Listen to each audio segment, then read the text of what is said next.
This section is network address translation and aids in the conservation of the IPv4 address space. The continued growth of IP networks in general has resulted in an ever-increasing pressure on the IPv4 address space and the need for a way to prolong the depletion until long-term solutions are founded. Network address translation has become well established as the existing solution and widely implemented within enterprise networks. Many variations of NAT have been developed, thus conserving the public address space whilst enabling continued public network communication. This section introduces the concept of NAT along with examples of common NAT methods applied for maintaining internetworking between the enterprise network and the public network domain. So upon completion of this section, it is generally expected that trainees will be able to list some of the different forms of network address translation, explain the general behavior of NAT, as well as configure NAT to suit application requirements. As a result of the continued depletion of the IPv4 address space, an increasing requirement for addressing to support more and more networks, and with no long-term solution immediately available, the short-term solution to implement private and public network boundaries was applied. In effect, this allows the same private addressing range to be applied to multiple networks, which will have no major impact as long as these networks never intersect. This is effectively prevented since the addresses reserved as private addresses can never be carried into the public network domain. It is still required, however, that traffic from one private network be able to reach the end stations located in another private network. In order to achieve this, addresses must be translated at the edge of the private network domain and represented by public addresses. If we follow the example shown, the private network containing the addresses in the 192.168.1.0 private address range must be represented by a public address in order to reach destinations such as those that exist as part of or beyond the public network or internet. In order to support the translation of addresses between the private network domain that generally encompasses the enterprise network and the external public domain, a boundary is created, commonly on the enterprise network gateway device that represents the edge of the enterprise network. These domains for these boundaries are referred to as inside and global, and generally denote whether the addresses are associated with the private network or the public network domain. The general operation performed involves allowing traffic associated with a private address to be translated at this boundary and associated with a public address within the global network boundary. We show an example of data originating from host A that is to be transmitted to a destination of 1.1.1.1 in the public network domain. Where static NAT is implemented, the transmitted packet carries a source IP address of 192.168.1.1 and references the IP destination as 1.1.1.1.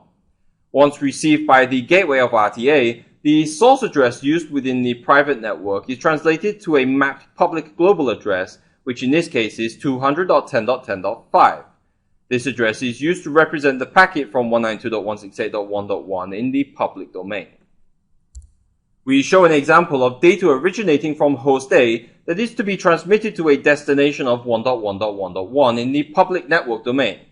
Where static NAT is implemented, the transmitted packet carries a source IP address of 192.168.1.1 and references the IP destination as 1.1.1.1. Once received by the gateway of RTA, the source address used within the private network is translated to a mapped public global address, which in this case is 200.10.10.5. This address is used to represent the packet from 192.168.1.1 in the public domain. When packets are returned to the receiver, they are sent to the public address of the sender, which to 1.1.1.1 is the destination of 200.10.10.5.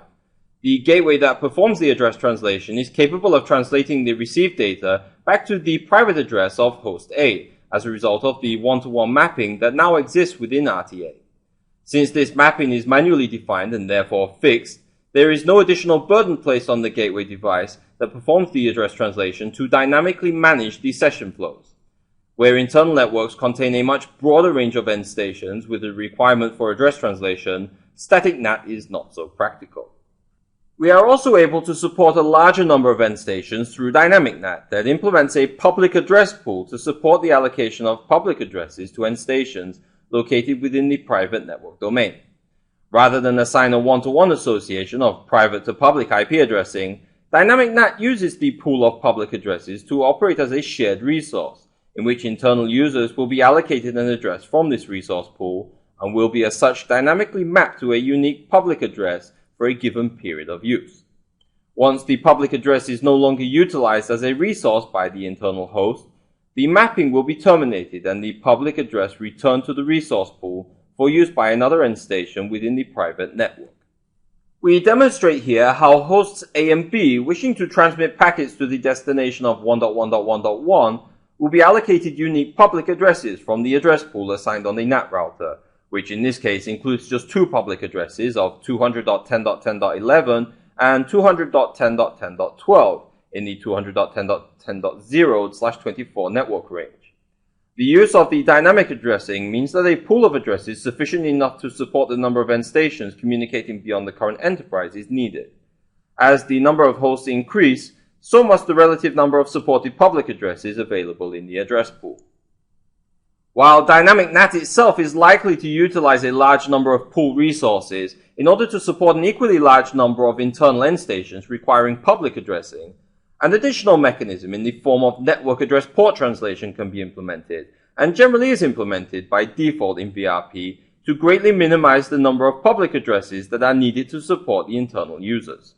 We find that the same principles of Dynamic NAT apply here, with the same pool of addresses being used that currently lists two addresses. The major difference, however, is that instead of associating each internal host with a unique public address from the address group, two users can be assigned the same address. The distinction is made based on the port address mapping that is used to uniquely map to the relevant host internally, even where the same public IP address is used for multiple hosts.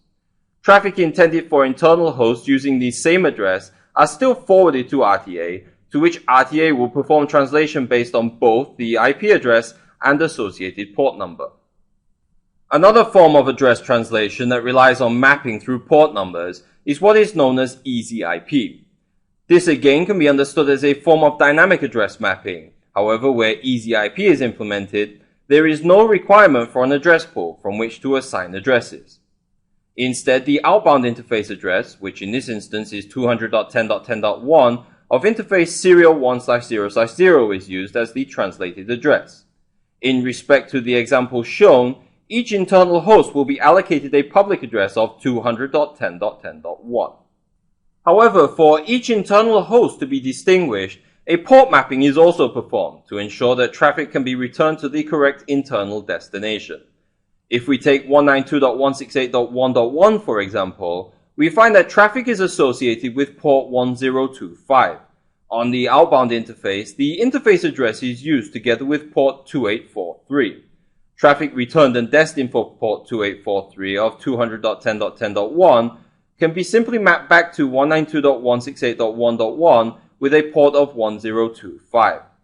A similar process also takes place for host B. The enterprise network may also wish to house servers that are able to support users located in the public domain but exist within a private network. At the same time, we may wish also to protect these servers from security threats, such as denial of service attacks that may result in a lack of availability of services. The private network domain can be understood as a form of natural barrier that defends against external attacks, and this feature is utilized somewhat through the NAT internal server solutions. Internal servers are associated with a unique public address that can be used by external users in the public domain to reach the server. The NAT gateway will in fact receive all traffic destined for the server and can again perform the relevant mapping to the internal address. What's more is that the NAT internal server solution may be used to also translate the port number from an external port to an internal port that helps to prevent users searching for open ports to attack in a process known as snooping. Any attempted attacks to an address and associated port number will result in attacks to only the NAT gateway that is expected to be able to take action against such attacks and protect the internal server. We show here how translation from network address 200.10.10.5 port 80 to address 192.168.1.1 port 8080 is performed. External users will not be able to discover the true address or port number of the internal server. Now that we have observed the more common forms of NAT and familiarized with their operations, we can go ahead and look at some of the commands used to implement them within the NAT gateway. We must firstly ensure that we have network layer connectivity between the gateway and the external network, as well as between the gateway and the internal host or end stations. Host A in this instance can be understood to be part of the same network as interface gigabit Ethernet 0/0/1, which has the address of 192.168.1.254. The public address of 200.10.10.1 is used for interface serial 1/0/0. For host A, however, we use the address 200.10.10.5, and we see this configured as part of the NAT static command, in which a global and inside mapping of the address is performed, in order to allow host A to be recognized as having the address 200.10.10.5 in the public domain. If we use the command display NAT static, we are able to identify which static mapping entries between private addresses for internal end stations and public addresses exist. In this case, we have only configured a single static mapping, which can be clarified by the total at the bottom of the display output. We can determine that this mapping has been applied to interface serial 1/0/0, in which the internal address of 192.168.1.1 has been mapped to the public address of 200.10.10.5. For the configuration of dynamic NAT, we must perform a number of tasks.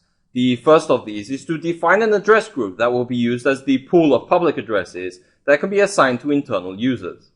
Typically, the public address range will be assigned to an enterprise by the service provider, and so the address range that is assignable depends on the number allocated to the enterprise. Here we demonstrate having a public address range known as an address group from 200.10.10.11 through to 200.10.10.16 that is used within the NAT address pool. A set of rules are also created that tells the NAT router which internal host addresses can be translated. This set of rules is known as an access control list and will be introduced in more detail later. The access control list, however, is associated with a number, which in this case is 2000, and is used to reference the rules that will be applied to the dynamic NAT. Finally, the command NAT outbound is used, to which we reference that for users in the 192.168.1.0/24 range, these users should be assigned an address from the pool associated with address group 1. We have also included the parameter NOPAT that will prevent port address translation from being performed. If we wish to implement network address port translation, the NOPAT parameter should be excluded from the command. For the dynamic NAT configuration, there are two commands that can be used to validate the configuration. The first is the display NAT address group command that is used to determine the range of addresses that have been assigned as part of the public address group. In this instance, we can see that a range from 200.10.10.11 through to 200.10.10.16 has been assigned. We are then able to use the command display NAT outbound in order to verify whether the dynamic NAT configuration has taken effect on the interface.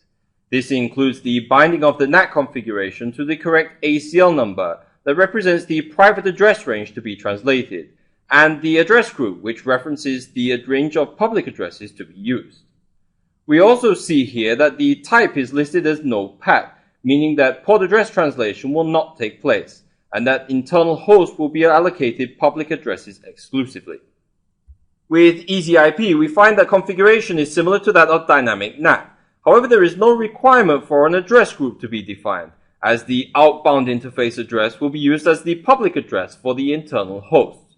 We still, however, are required to identify the internal address range that is to be translated using EasyIP by the NAT router, which again is shown here to be the network address range of 192.168.1.0/24. Under the interface view of the outbound interface that contains the public IP address that is to be translated, we apply once again the NAT outbound command. However, only need to specify the access control list that identifies the internal host to which translation is to apply. We again have no requirement to specify an address group. We can again use the display NAT outbound command to determine whether the EasyIP configuration has taken effect. From this output, we are able to determine the outbound interface to which translation is associated, the outbound IP address that is used, and the type of NAT that has been applied in this instance, which of course is EasyIP. If we are implementing internal servers that are to support external users, we are able to configure the following commands to allow the server to operate as part of the external domain from within the private network.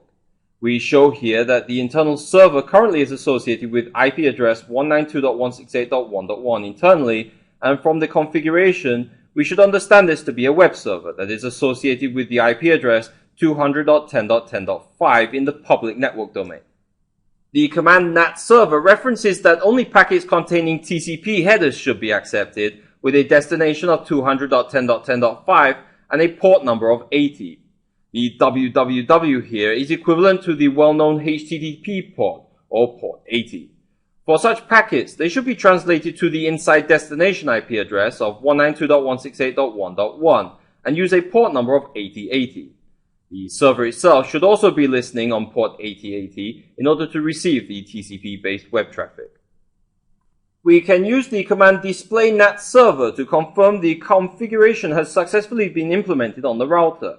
In respect of this, we find that the NAT server configuration has been associated with the outbound interface of serial 1/0/0. Traffic being received externally and destined for the public address of 200.10.10.5 with a port number of 80, we find will be translated to the internal private address of 192.168.1.1 with a port number of 8080. We see also here that this translation is only associated with TCP packets, which in the protocol field of the IP header represents a value of 6. So we come to the summary for this section on network address translation, and we have just a couple of questions here. The first is, which form of translation will allow a server in a DMZ to be accessed from both an external and an internal network? Well, we are able to use the NAT internal server configuration to support network address translation for servers located within the DMZ, so as to prevent traffic flow originating externally from entering the private and what we can understand to be the trusted area of the enterprise network. And what is the function of the PAT feature? Well, through the PAT feature, we're able to perform translation based on the port number in addition to the IP address. The port address range allows for a single IP address to support a large number of internal users, and therefore provide an effective means of public address conservation.